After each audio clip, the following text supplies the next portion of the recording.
If you've ever had an opportunity to watch the world's best and the amateurs go in and out of the transition, from the bike to the run is a critical one. The transitions can be done in about 30 seconds, and there's a few things that I'm going to demonstrate how you can really expedite and be very fluid in your transitions.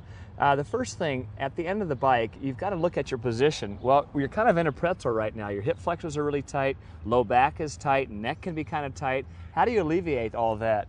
To stand up near the end of the race. And by standing up, obviously you're going to lose a little bit of time, but as you stand up, you can stretch out your hip flexors. So Julie, why don't you go ahead and just stand up here.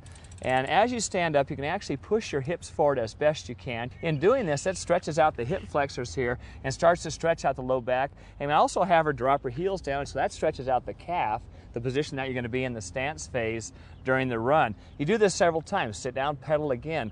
Also, drop your gearing down into a lower gear. Don't mash your gears at the end and look like a hero like you've been going 30 miles an hour. Get your RPMs up. If you think about RPMs in running and cycling, they should be pretty comparable, around 90. So your RPM turnover should be around that range. Go ahead and sit down here, Julie. The second thing, as you're coming in, you can actually drop one hand down and just shake your hand out. And you shake it out, and as you're doing that, try to just relax your shoulders. A friend of mine described it, you want to feel as though you have liquid sunshine over your shoulders. It just keeps them real soft, and you don't want to feel like your shoulders are bunched around your ears. And quite often they can be like that when you're down in that arrow position. Lastly, I think everyone who's done a triathlon knows that as you come into the transition area and you stop, your sweat rate can just go off the charts. In other words, you start liberating a lot of heat, your sweat rate goes up. So over the last 3 to 4 miles, plan on ingesting just a little more fluid replacement drink or water to make sure that you're hydrated, because you're going to lose a lot of water, and you really want to allow about 4 to 6 minutes into the run before you ingest anything else. You'll have that water in your system as you're finishing the bike, and you'll use it on the run. So once we finish those areas, we go to the actual transition.